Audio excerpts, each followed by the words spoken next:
दोस्तों, आपका स्वागत है हमारे यूट्यूब चैनल प्रिपरेशन क्लासेस में। तो देखिए दोस्तों, मैं आप लोगों को बताना चाहता हूँ कि जो यूपी पुलिस कांस्टेबल की जो भर्ती आएंगी जो दोस्तों 2021 की, तो वो दोस्तों 25,000 से ज़्यादा दोस्तों भर्ती आने वाली हैं। तो दोस्तों इसके बारे में हम जानेंगे कि ये वैकेंसी आखिर तक कब तक आएगी, क्या दिसंबर तक आ सकती है या फिर जनवरी के बाद आएगी, और फिर इसका चुनाव जो है वो क्या इसका एग्ज़ाम जो है वो चुनाव से पहले होगा, यूपी जो दोस्तों यूपी विधानसभा के जो चुनाव है उससे पहले होगा इसका एग्ज़ाम या उसके बाद होगा। तो इसके बारे में हम बात करेंगे, साथ ही साथ इसका जो एग्ज़ाम डेट है वो क्या रहेगी, और दोस्तों एग्ज़ाम में जो आपका जो सेफ स्कोर है वो क्या रहने वाला है पिछली साल की कट ऑफ के अकॉर्डिंग। और साथ ही साथ हम बात करेंगे age limit, qualification, exam pattern, syllabus, negative marking और इसके फिजिकल के बारे में। तो चलिए दोस्तों, सबसे पहले हम पिछले बार की दोस्तों जो 2018 में वैकेंसी आई थी उसके नोटिफिकेशन पे मैं आप लोगों को ले चलता हूँ। तो देखिए दोस्तों, ये देखिए दोस्तों, ये दोस्तों 2018 का नोटिफिकेशन है। तो देखिए इसके अकॉर्डिंग मैं आप लोगों को बताना चाहता हूँ कि आपकी जो एप्लीकेशन फॉर्म की जो फ़ीस रहेगी दोस्तों वो 400 रुपये रहेगी। चाहे वो SC general, SC ST OBC किसी भी कैटेगरी से बिलोंग करते हो, आपकी जो फ़ीस रहेगी वो 400 रुपये रहेगी। और दोस्तों इसकी मैं आगे बढ़ता हूँ, तो दोस्तों यहाँ पर आप लोगों को बता दूँ कि इसकी जो क्वालिफ़िकेशन है वो क्या रहने वाली है। तो देखिए दोस्तों, आपकी जो क्वालिफ़िकेशन है मिनिमम, अगर आपने 12th किया हुआ है यानी कि आपने 12वीं की हुई है, वो भी किसी भी, चाहे कॉमर्स हो, आर्ट हो या फिर साइंस साइड हो, तो आपने अगर 12th किया हुआ है तो आप कांस्टेबल का जो फॉर्म है वो आप दोस्तों भर सकते हैं, ठीक है ना। तो क्वालिफ़िकेशन की बात हो गई। इसके बाद दोस्तों अब मैं आप लोगों को आगे ले चलता हूँ कि आपकी जो एज लिमिट है वो क्या रहने वाली है। तो देखिए दोस्तों, मैं आप लोग तो देखिए दोस्तों, अगर हम एज लिमिट की बात करें दोस्तों, तो देखिए आपकी जो मिनिमम एज है वो 18 साल होना चाहिए, मैक्सिमम एज है वो 28 साल होना चाहिए।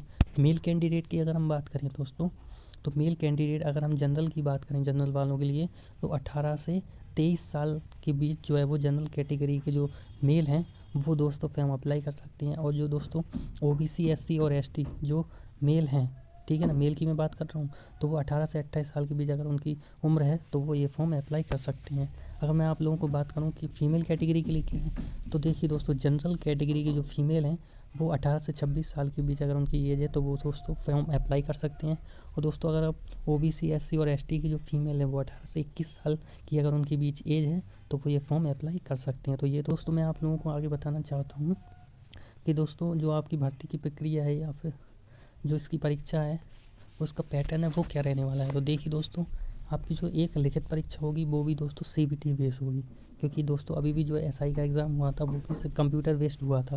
पहले क्या होता था, ऑफलाइन होता था, लेकिन अब आप लोगों का ऑनलाइन होगा। तो दोस्तों ये दोस्तों 300 नंबर की जो है वो परीक्षा होगी, 300 नंबर की परीक्षा होगी। उसमें कौन कौन से दोस्तों सब्जेक्ट आएंगे, तो उसमें देखिए मैथ रहेगी, आपकी रीजनिंग रहेगी, रीजनिंग के बाद दोस्तों जीके रहेगी, ठीक है ना। और दोस्तों एक तार्किक वाला भी एक दोस्तों पोर्शन रहता है, तो वो भी आपके पास इसमें रहेगा। टोटल दोस्तों अगर हम बात करें कि क्वेश्चन कितने रहेंगे, तो देखिए दोस्तों टोटल 160 क्वेश्चन रहेंगे, या हो सकता है इस बार 150 क्वेश्चन रहेंगे, ठीक है ना। और 300 नंबर की तो ये परीक्षा होती है कांस्टेबल की, ठीक है ना। नेगेटिव मार्किंग भी दोस्तों जरूर रहेगी, लेकिन अभी ये मेंशन नहीं है। हो सकता है दोस्तों कि आपकी 1 नेगेटिव मार्किंग रहे, ठीक है ना। एक क्वेश्चन अगर आप गलत करते हैं तो एक जो है वो नंबर या फिर 0.5 मार्क्स आपका जो है वो कम हो जाएगा, ठीक है ना। वैसे तो 0.5 नंबर ही रहती है, ठीक है ना। तो आपकी ये तो हो गई नेगेटिव मार्किंग। हम बात करते हैं कि दोस्तों सिलेबस क्या रहने वाला है, और इसका जो फिजिकल है, फिजिकल वो दोस्तों क्या रहने वाला है, कि हाइट वगैरह आपकी क्या रहेगी, रनिंग में क्या रहेगा। तो देखिए आगे हम बढ़ते हैं दोस्तों। देखिए अगर हम दोस्तों बात करें कि आपकी जो हाइट के संबंध में बात है, जो मेल कैंडिडेट हैं दोस्तों, तो जो जनरल और ओबीसी के हैं तो उनके लिए हाइट दोस्तों 168 सेंटीमीटर होनी चाहिए। और जो एससी और एसटी कैंडिडेट हैं उनके लिए हाइट 160 सेंटीमीटर होनी चाहिए। ये मैं दोस्तों मेल के लिए बता रहा हूँ। अगर हम बात करें कि सीना क्या होना चाहिए, तो देखिए दोस्तों जनरल और ओबीसी के कैंडिडेट के लिए जो सीना है तो दोस्तों 79 सेंटीमीटर और 5 सेंटीमीटर फुलाने के बाद 84 सेंटीमीटर होना चाहिए। और हम बात करें कि एससी और एसटी कैंडिडेट के लिए सीना कितना होना चाहिए, देखिए मिनिमम 77 होना चाहिए, ठीक है ना। और अगर आप 5 सेंटीमीटर फुलाते हैं तो 82 सेंटीमीटर होना चाहिए, यानी कि न्यूनतम 5 सेंटीमीटर का फुलाव होना चाहिए, ठीक है ना। अगर आगे हम दोस्तों बात करें कि जो फीमेल कैटेगरी हैं उनकी हाइट क्या रहेगी, तो देखिए दोस्तों जनरल और अगर ओबीसी की बात करें फीमेल की तो 152 सेंटीमीटर हाइट होनी चाहिए। और एससी और एसटी दोस्तों कैंडिडेट की जो फीमेल है उनकी हाइट 147 सेंटीमीटर होनी चाहिए। वजन दोस्तों फीमेल कैटेगरी के लिए ही दोस्तों ज़रूरी है, तो इनका न्यूनतम जो, चाहे वो जनरल हो, ओबीसी हो, एससी एसटी हो, सबके लिए जो वजन है वो 40 किलोग्राम होना चाहिए केवल फीमेल के लिए। मेल के लिए ऐसी कोई जो अपॉर्चुनिटी नहीं है, ठीक है ना।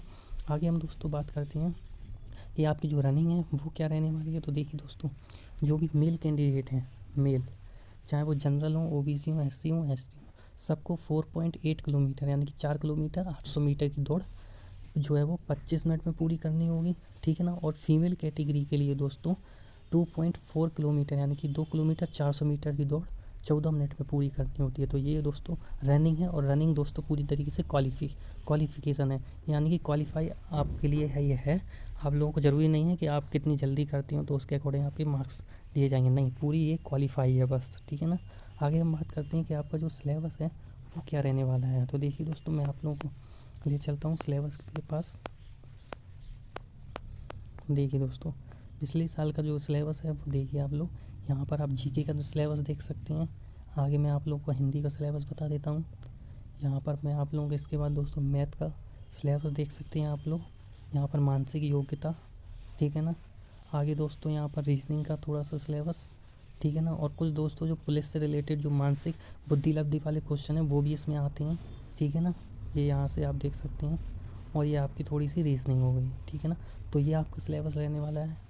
आगे अगर दोस्तों यहाँ पर हम बात करें कि दोस्तों पिछली बार जो है वो 300 मार्क्स का जो पेपर हुआ था, तो उसमें जो कट ऑफ थी जनरल वालों के लिए तो वो 185 थी।